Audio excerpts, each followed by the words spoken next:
Coming up on this edition of Newswatch 18, burglary is rocking the Ames community. And find out how ISU research is paving the way for canine mobility.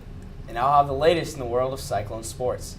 And I'll tell you whether or not you can expect some more bitter cold coming up in my full forecast. Stay tuned, you're watching Newswatch 18. Newswatch 18.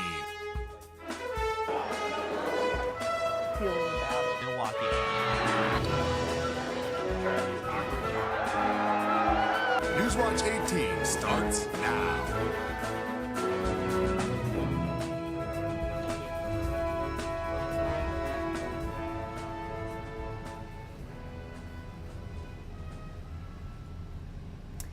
Good evening and welcome to Newswatch 18. I'm Maria Lisignoli. And I'm Molly Gheer. Thanks for joining us.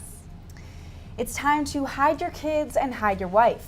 Ames police are warning all residents to lock their doors following a string of recent burglaries to homes in northeastern Ames. Commander Jeff Huff said the burglaries have mostly taken place during the north of 6th Street and east of University Boulevard. Students are recommended to always lock their doors, and no matter what time of day or how long, they will be gone. If you see a burglar in the progress of stealing, do not approach the criminal, but run to a safe place and call the police right away. Puppies may have a new reason to jump for joy. Nick Jeffrey, a professor of neurology and neurosurgery here at Iowa State, is beginning a new study on dogs and spinal injuries. Jeffrey is using the dogs to see what spinal treatments might someday benefit humans. He is currently focusing on the use of chondroitinase, an enzyme that breaks down scar tissue when it is injected into a paralyzed dog's spinal cord. While the treatments don't provide instant miracles, they do allow a smoother and wider range of motion for the dogs. Jeffrey is working on a research grant, so the treatments are free to the dog owners if their pet qualifies for the treatment. This puts a whole new meaning to the phrase man's best friend. Some researchers at ISU are working on some technology that could change the way you go to the doctor. Kyle Steingraber has more. When Nick Karpinski came to Iowa State, he wanted to study computer graphics. Now he's one of the masterminds behind the latest invention to come out of Howe Hall, 3D teleconferencing. Karpinski was inspired by a lot of know-how and a very common problem. Just chatting with people online using Skype, I thought, I could fix this problem with, people not being able to make eye contact, and that's what really kind of got me inspired. Even though some groundwork had already been laid, integrating it all wasn't easy. This final one that you see here, from start to finish, was just shy of 8 months. We already had an idea of how the 3D scanning worked, we had an idea of the 3D compression, but to actually build and integrate everything was challenging. 3D teleconferencing isn't just about making 3D images of Zeus's head. Dr. Song Zhang advised Karpinski throughout the project. He says that in a few years, 3D teleconferencing could be an invaluable medical tool. So you probably heard about that, doctor can be in New York, and then you can, patient can be in Iowa. And you can stream this kind of 3D video to the doctor, then they can provide help and can do diagnosis, and you don't have to fly. Before that can happen, Zhang and his students have some work to do. They need a lot of innovations, and we had some idea right now, and my other students are experimenting with that, and hopefully we get that idea work. Even though it's not ready for commercial use yet, it won't be long. For ISU TV, I'm Kyle Steingraber. Zhang is going to bring his other advisees in on the project after Karpinski graduates in December. Women continue to thrive here at ISU. 12 Iowa State women have been nominated to be placed on the Cat Center 2014 honorees calendar. The staff members nominated include Mary Rankin, Gloria Kane, Teresa Windus, Stephanie Salasek, Amy Kalita, Gloria Jones-Johnson, Beth Hartman, and Alicia Karaquiri. Student nominees include Erica Vossen, Afifa Abdul-Rahim, Anna Prisakari, and Alexandra Gustafson. The nominees will be selected by a 16-member board from the Cat Center. The calendar was established in 2007 to recognize current students, faculty, and staff who have made a difference in their time here at Iowa State. We wish the best of luck to all the candidates. Safety and security remains a constant worry for university residents. Campus safety was the topic of discussion last night at the GSB meeting, specifically safety in Campus Town. Concerns were voiced about the need for more lighting, security cameras, and the safety of the Greek houses. City Manager Steve Schenker informed those in attendance that while he realizes the problems that arise from these issues, the cost to make improvements would be quite extensive. The previous commitment made about fire safety in the Greek houses were reassured by members of the City Council. We are following this issue closely, and we will give you any updates that we can on the goal to improve student safety. Kingland Systems is one step closer to redeveloping Campus Town. The City Council approved the company's plan but put off the vote to establish tax incentives. The City Council also failed to agree on the restrictions it would place for the use of the first floor of the building. The concern is how much freedom Campus Town will have in choosing its tenants. The president of Kingland, Todd Rogness, said he would like to keep the first floor retail space and would like flexibility in choosing the tenants. The City Council will revisit the issue in 2 weeks. Agriculture continues to shine as one of Iowa State's most successful colleges. Iowa State University's undergraduate programs in landscape architecture and architecture are ranked in the top 20 in the nation, according to a new survey of practitioners by Design Intelligence. Design Intelligence is a bi-monthly publication for leaders in design professions. ISU's landscape architecture program placed 11th in the United States, and the architecture program placed 18th. This program has placed in the top 20 for over 10 years.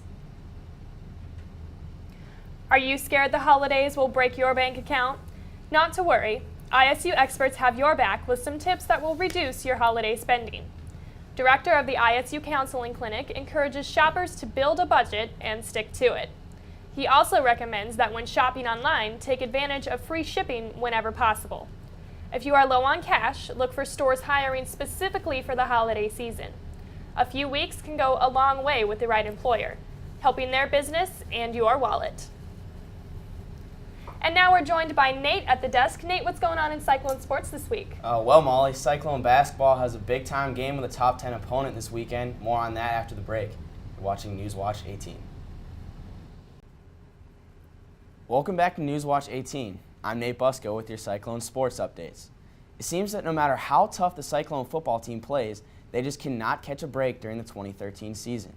The Cyclones, who are now 1-8 and remain in last place in the Big 12, took a 17-14 lead into the final minutes of the game on Saturday, only to watch TCU's Trayvon Boykin dash into the end zone with under a minute remaining for the game's decisive score. Grant Rohawk and the Iowa State offense struggled once again, at one point gaining just 12 net yards in the first 4 drives of the game.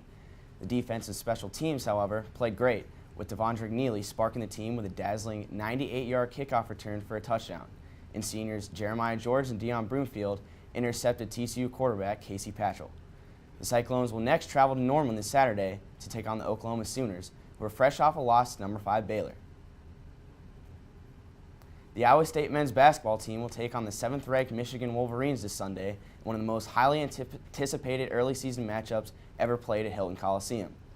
The Cyclones are off to a strong 2-0 start with wins over UNC Wilmington and Texas A&M Corpus Christi. They hope to utilize the energy from the crowd to pull off the big upset. The team should be without the Big 12's leading rebounder, Melvin Edgem, as he suffered a knee injury shortly before the start of the season, and his return for Sunday's game is highly unlikely. The Wolverines feature sharpshooter Nis Stausius and wing Glenn Robinson III, but may also be missing their star big man, Mitch McGarry, who has yet to play this year.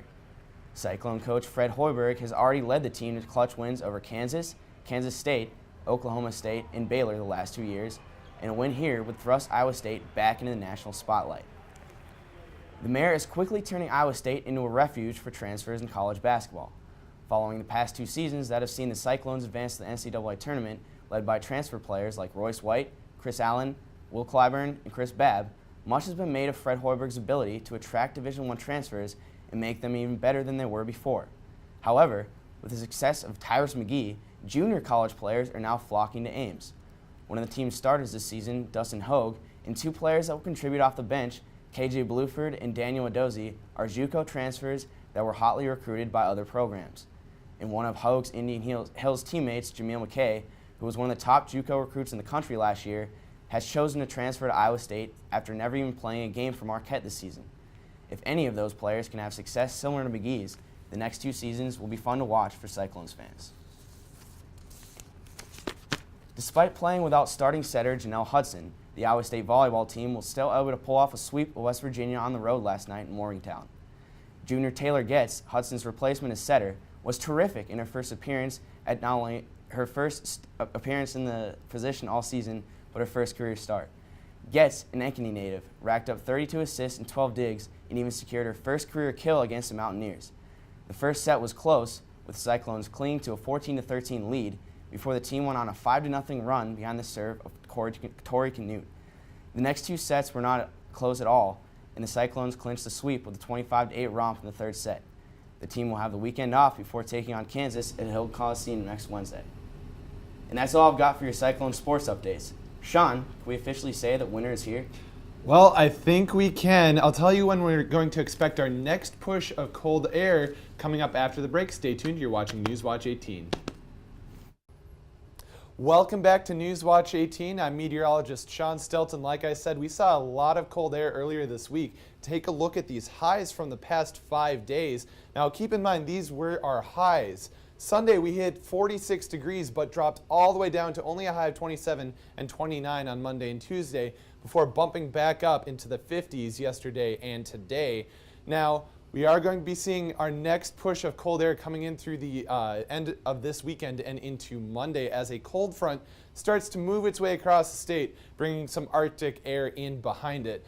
But for right now, let's focus on the much warmer current temperatures around the metro. 47 degrees in Des Moines, 45 in Ankeny, and 52 up in Perry. Moving north just a little bit, we can see that temperatures are also mainly in the 40s, 43 in Fort Dodge, 43 in Iowa Falls, and 40 degrees here in Ames with mostly clear skies, and winds are pretty calm out of the southwest right now.